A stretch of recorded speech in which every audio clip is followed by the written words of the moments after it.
Halo Sobat PS, kembali dengan channel Perspektif Sosiologi. Pada tayangan kali ini saya akan berbagi tips tentang bagaimana menyelesaikan studi di Strata S1 yang salah satu tugas akhirnya adalah menulis skripsi. Nah, bagi sebagian mahasiswa, menulis skripsi adalah semacam benteng yang susah untuk dilewati. Dan pada tahap itu banyak sekali mahasiswa kemudian yang berlarut-larut untuk menyelesaikan kuliahnya karena kebingungan bagaimana cara menulis skripsi seperti itu. Saya punya sebuah kaidah yang harus sobat semua ingat, bahwa skripsi yang baik adalah skripsi yang selesai. Maksudnya, bagi sebagian orang mungkin ada yang bersikap sangat idealis, ingin membuat sebuah tugas akhir skripsi dengan sangat ideal, sangat sempurna, sangat perfeksionis. Tetapi kalau tetap berada di sisi itu, pada posisi itu, maka bisa jadi dia malah akan sangat lama mengerjakannya. Karena itu ingat kaidah tadi bahwa skripsi yang baik adalah skripsi yang selesai. Nah, sekarang bagaimana cara menyelesaikan skripsi itu? Begitu ceritanya. Skripsi itu adalah tugas akhir yang ada pada level S1 atau strata 1, yaitu pada level sarjana. Jadi siapa saja sobat semua yang menonton tayangan ini, kalau kuliah nanti ada tugas akhir yang bernama skripsi. Mungkin sekarang di beberapa perguruan tinggi ada yang sudah mulai tugas akhirnya pindah bukan ke skripsi tapi jurnal. Atau bahkan juga ada yang istilahnya ada by research atau proses kuliah yang hanya menggunakan, tidak ada tutorial di kelas tetapi dengan mengerjakan riset. Biasanya ada pada level S2. Nah, sekarang ada tren pindah dari skripsi ke penulisan jurnal. Tapi pada tayangan kali ini saya akan menjelaskan tentang bagaimana dan apa itu skripsi. Oke. Nah, garis besarnya dalam mengerjakan skripsi, dalam menulis skripsi itu ada dua. Yang pertama ada format, yang kedua ada isi. Jadi format itu terkait dengan struktur dari skripsi itu sendiri. Kemudian ada yang kedua yang disebut dengan isi atau konten dalam skripsi tersebut. Nah, ini juga berkaitan dengan nanti kalau sobat semua sampai pada tahapan pengajuan judul skripsi, maka selesai ujian proposal nanti akan dibimbing oleh dua dosen pembimbing. Kenapa dua dosen pembimbing? Karena terkait juga dengan apa yang saya sebut tadi, dalam penulisan skripsi nanti ada yang terkait dengan metode, yaitu yang disebut dengan nanti urusannya dengan format dari tulisan atau struktur dari skripsi tersebut, dan juga ada yang terkait dengan isi atau konten dari skripsi yang ditulis, sehingga proses bimbingan nanti akan ada dua dosen seperti itu. Baik, sahabat semua, yang pertama adalah format. Nah, format atau struktur dalam skripsi itu sebenarnya adalah sebuah panduan yang disepakati dan digunakan oleh sebuah institusi pendidikan, oleh sebuah perguruan tinggi tertentu. Maksudnya, ada kemungkinan bahwa format di satu perguruan tinggi tertentu itu berbeda formatnya dengan perguruan tinggi yang lain. Karena itu adalah sebuah kesepakatan yang kemudian diaplikasikan, digunakan sebagai panduan di perguruan tinggi seperti itu.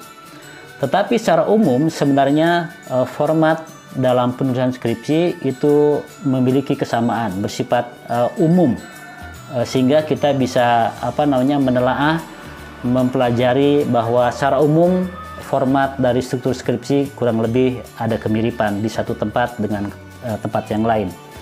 Nah, sahabat semua, struktur dari skripsi biasanya terdiri, yang pertama ada judul, kemudian rangkaiannya, kemudian nanti ada lembaran pengesahan, kemudian ada persembahan, ada kata pengantar, kemudian ada abstrak, dan ada daftar isi, gitu ya. Itu bagian awal dari sebuah struktur skripsi.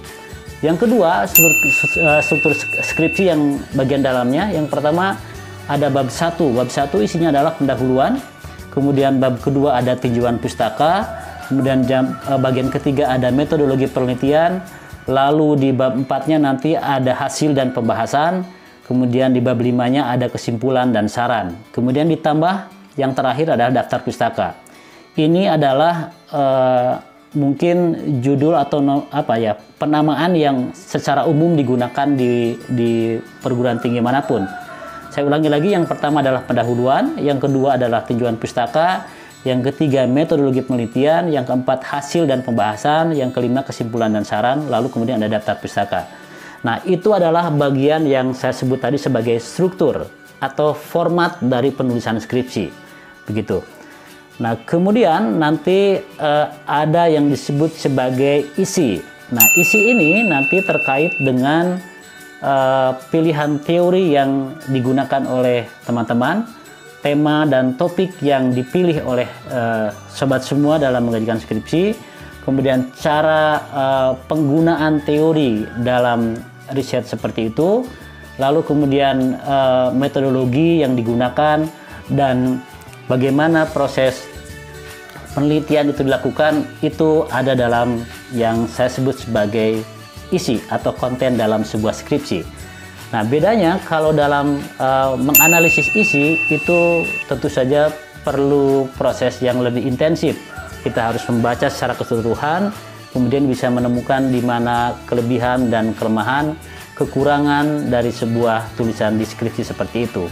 Kalau format bisa dengan mudah kemudian dilihat susunan-susunan dari tulisan seperti itu. Nah, sobat semua, saya akan mengurai lebih detail lagi. Misalnya, biasanya di bab 1 itu, nanti bab 1 pendahuluan, nanti akan terdiri dari latar belakang masalah, kemudian ada identifikasi masalah, kemudian ada rumusan masalah, lalu ada tujuan penelitian, ada manfaat penelitian, dan selanjutnya ada kerangka pemikiran. Nah, di bab 2 nanti yang disebut sebagai tujuan pustaka, itu isinya biasanya yang pertama adalah kita memberikan gambaran, kita mengutip atau merujuk pada beberapa pustaka atau buku tentang tema yang dibahas dalam skripsi seperti itu. Misalnya, kalau sobat semua membahas tentang demografi misalnya, maka kajian pustaka itu mendefinisikan apa yang dimaksud dengan demografi. Unsur-unsur apa saja yang dibahas dalam demografi, teori-teori apa saja nanti yang menjelaskan dalam demografi, itu ada dalam tujuan pustaka seperti itu. Jadi merujuk pada buku-buku yang sudah ada. Di bagian tujuan pustaka juga ada satu subchapter, satu subbab yang menjelaskan tentang tinjauan penelitian terdahulu. Nah, itu caranya adalah sobat semua membaca beberapa penelitian yang memiliki tema yang berdekatan dengan tulisan skripsi sobat semua. Nah, tujuannya adalah untuk melihat posisi dari penelitian yang sobat pilih. Jadi, asumsinya, sebenarnya bukan asumsinya, biasanya penelitian yang dipilih oleh mahasiswa itu pasti sudah ada penelitian sebelumnya. Jadi membaca beberapa penelitian yang tema dan topiknya sama, lalu kemudian memetakan penelitian-penelitian yang sudah ada dan menjelaskan di mana posisi penelitian yang akan dilakukan oleh sobat semua. Tujuannya apa? Tujuannya adalah agar penelitian yang sobat lakukan dalam skripsi tersebut tidak mengulang apa yang sudah dikerjakan oleh orang lain. Jadi kalau mengerjakan sesuatu yang sudah, buat apa? Itu dalam istilah diskusi ilmiahnya disebut sebagai defining the wheel atau mendefinisikan roda yang bulat. Roda itu sudah bulat, ngapain didefinisikan? Begitu kurang lebih. Nah, seperti Anda juga, kalau misalnya melihat ada penelitian yang sudah ada, ngapain dilakukan penelitian lagi? Jadi kita mencari positioning agar riset dalam skripsi kita tidak mengulang yang sudah ada. Itu ada pada bab 2. Bab 3 adalah bagian metodologi penelitian. Nah, di sini kadang-kadang para mahasiswa juga agak kebingungan apa yang disebut dengan metodologi dan metode. Metodologi itu cakupannya lebih luas, sementara metode mungkin bagian dari metodologi. Sehingga di bab 3 nomenklaturanya namanya adalah metodologi penelitian gitu. Nah, pada bab 3 ini nanti akan diuraikan pada beberapa subchapter, subbab. Yang pertama ada metode penelitian, metode apa yang dipilih, kemudian jenis data, sumber data, teknik pengumpulan data, analisis data, kemudian menentukan juga jadwal dan lokasi penelitian.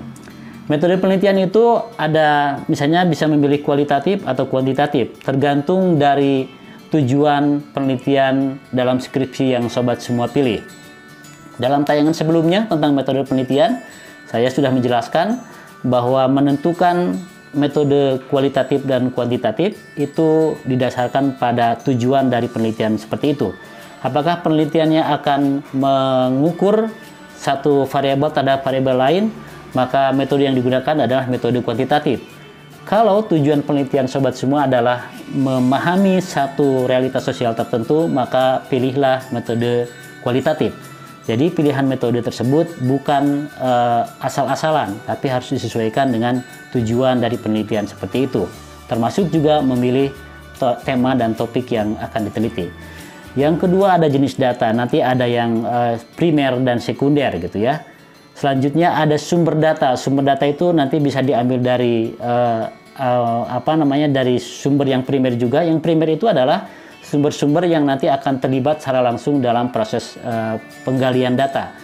Misalnya kalau sobat semua penelitian tentang demografi gitu ya, tentang fenomena urbanisasi di Kota Bandung misalnya, maka yang menjadi sumber data yang primer bisa jadi adalah orang-orang yang melakukan atau menjadi kaum urban yang melakukan proses urbanisasi seperti itu. Itu data utama.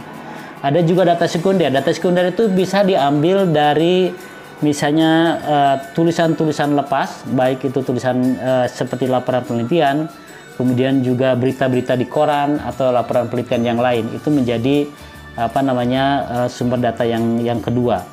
Kemudian yang keempat dalam metodologi penelitian ada yang disebut dengan teknik pengumpulan data. Nah, biasanya tekniknya ada 3 yang umum digunakan. Yang pertama bisa observasi dulu. Observasi itu adalah melihat secara umum, kita datang ke lokasi, kemudian memotret secara luas konteks situasi di mana tempat penelitian kita akan lakukan.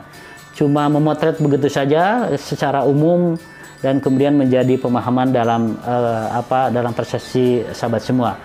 Nah, ketika melakukan observasi, bisa observasinya partisipan, misalnya kalau penelitiannya tentang tentang sebuah upacara keagamaan tertentu, mungkin sobat semua harus observasi partisipan terlibat dalam kegiatan seperti itu. Nah, ketika melakukan observasi mungkin akan ditemui beberapa hal yang tidak dipahami secara langsung. Maka di situ ada teknik pengumpulan data yang kedua, yaitu wawancara. Jadi wawancara itu dilakukan untuk menggali apa yang kita temui pada proses observasi. Begitu. Jadi misalnya, oh ternyata ketika upacara pengajian, upacara keagamaan ada orang yang bertugas membacakan satu kitab tertentu, maka orang tersebut akan kita wawancarai. Apa fungsinya? Kenapa Bapak dipilih dan lain-lain? Itu ada pada wawancara. Yang ketiga ada bisa jadi wawancara, kemudian bisa jadi kajian pustaka. Kajian pustaka nanti bisa merujuk pada riset-riset yang temanya mirip dengan apa yang sobat semua pilih. Nah, caranya nanti di analisis data itu hasil dari pengumpulan data tersebut itu digabungkan menjadi sebuah uraian yang menyatu, bukan satuan-satuan yang terpisah. Misalnya observasi ini, wawancara ini, lalu kemudian kajian pustaka terpisah.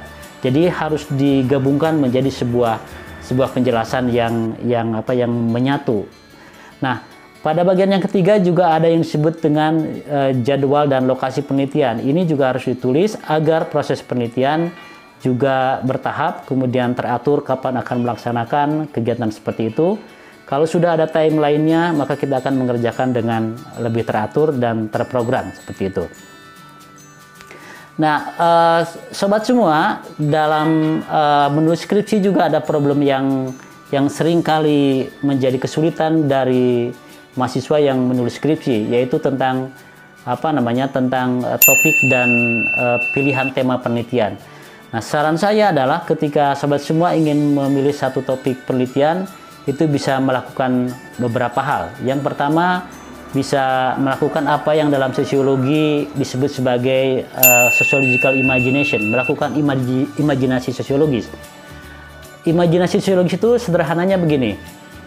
Kalau sobat semua hidup dalam sebuah aktivitas kegiatan yang dilakukan secara rutin, maka kita akan melihat kegiatan seperti itu sebagai sesuatu yang taken for granted, sesuatu yang lumrah saja, seakan tidak ada apa-apa. Tetapi kalau kita kemudian mengambil jarak dari rutinitas tersebut, kemudian melihat kegiatan seperti itu sebagai hal yang perlu ditanyakan, maka kita bisa menemukan bahwa sebenarnya pada kegiatan-kegiatan yang sering kali kita lakukan itu adalah sebuah